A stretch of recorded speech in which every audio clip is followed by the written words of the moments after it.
नाज़रीन, इस वक्त मेरे साथ पीटीआई के सपोर्टर मौजूद हैं मलिक वकास, जिनका कहना है कि पीटीआई इनकी शान है, इनकी आन है और इनकी जान है। तो जानते हैं पीटीआई से इनकी ये मोहब्बत का सफ़र कैसा है और उनको कैसे इतना पीटीआई जमात से इतनी मोहब्बत क्यों है, क्या वजह है, आज इन्हीं से जानते हैं। अस्सलाम वालेकुम। वालेकुम अस्सलाम।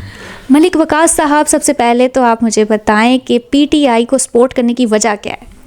पीटीआई को सपोर्ट करने की सबसे बड़ी वजह इमरान ख़ान, ओनली इमरान ख़ान के लिए पीटीआई है और हम उसको सपोर्ट करते हैं।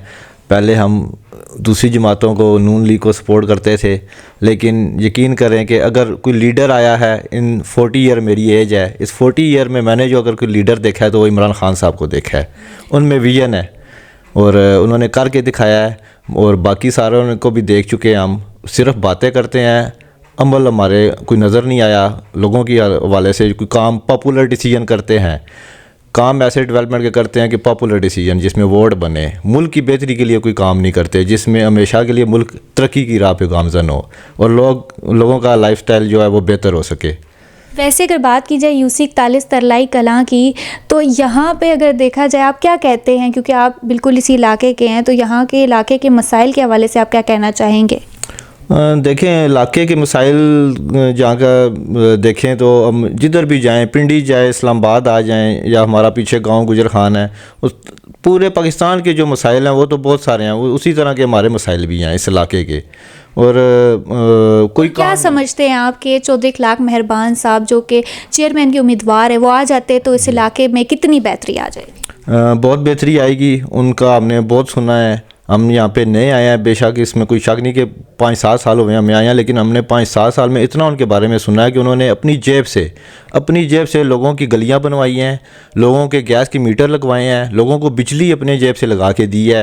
वो खुदा तर्स किस्म के लोग हैं, वो इबादत समझ के ये इस सियासत में आए हैं और वो उनका कोई ऑब्जेक्टिव नहीं है कि हमने कोई बड़ा ओहदा लेना है, और ये वो अवामी खिदमत, लोगों के काम आना चाहते हैं और हम लोग तो बड़े मुतासिर हैं उनसे। अगर आपसे पूछा जाए कि इन फ्यूचर पाकिस्तान में अगर मतलब इलेक्शन हो जाते हैं तो इमरान खान आ जाते हैं, तो क्या पाकिस्तान के हालात जो हैं बदल जाएंगे, बेहतर हो जाएंगे? बिल्कुल बेहतर होंगे, क्यों नहीं बेहतर होंगे। असल में इमरान खान साहब ने पिछले 3.5 साल में नज़र आने वाला काम कोई ऐसा नहीं किया जो हमें आदत इस चीज़ किया कि कोई नज़र आएगी, कोई रोड बनाई है, कोई ब्रिज ना, जो दिखता है वो बिकता है जी। लेकिन उन्होंने वो काम किए हैं जो नज़र नहीं आ रहे, लेकिन असल में वो मुल्क की बेहतरी के लिए किए हैं। उन्होंने टैक्स नेट पे काम किया, पे सनत पे काम किया, जो बुनियादी बैकबोन है मुल्क की, जहाँ से मुल्क तरक्की करता है और वो ग्रास रूट लेवल पे उसका फ़ायदा जाता है गरीब आदमी को, वो काम उन्होंने किया। लेकिन 3.5 साल जिस तरह हमारी रवायती सियासत है, नहीं चलने दिया जाता, किसी भी जमहूरी हुकूमत को नहीं चलने दिया जाता, ऐसे ही इनको भी नहीं चलने दिया।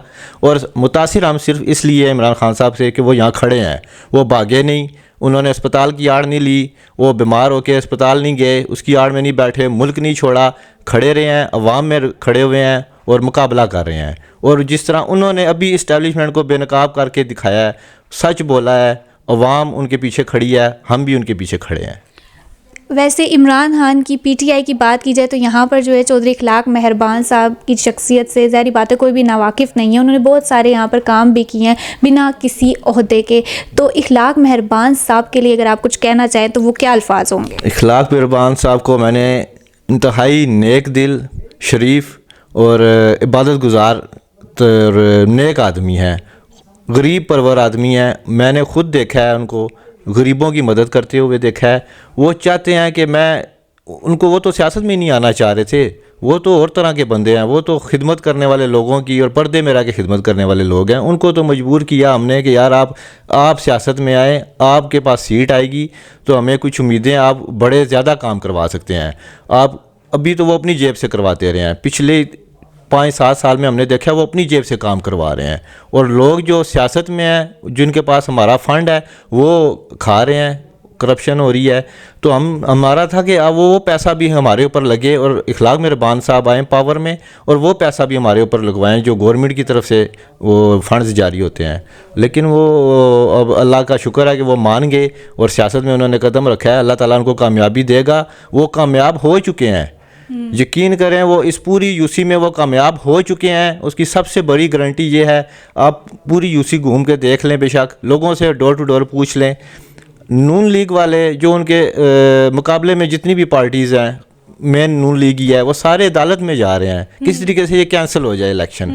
उनको सीधी सीधी हार नज़र आ रही है, उनको कैंडिडेट नहीं मिल रहा, कैंडिडेट नहीं मिल रहे उनको खड़े होने के लिए, कोई क्रेडिबल किस्म के लोग, उनके अपने लोग जो उनकी बरादरी के लोग हैं वो इखलाक मेहरबान साहब के साथ खड़े हुए हैं और वो कह रहे हैं कि यार ये इनको किसको नून लीग वालों ने वो टिकट दे दिया है और अल्लाह करे इलेक्शन हो जाए। बस दुआ करें कि यहाँ पे हमारे मुल्क में जो है वो समझ नहीं है आती कि ये क्या हो रहा है, दुआ करें इलेक्शन हो जाए बस। जी बहुत शुक्रिया।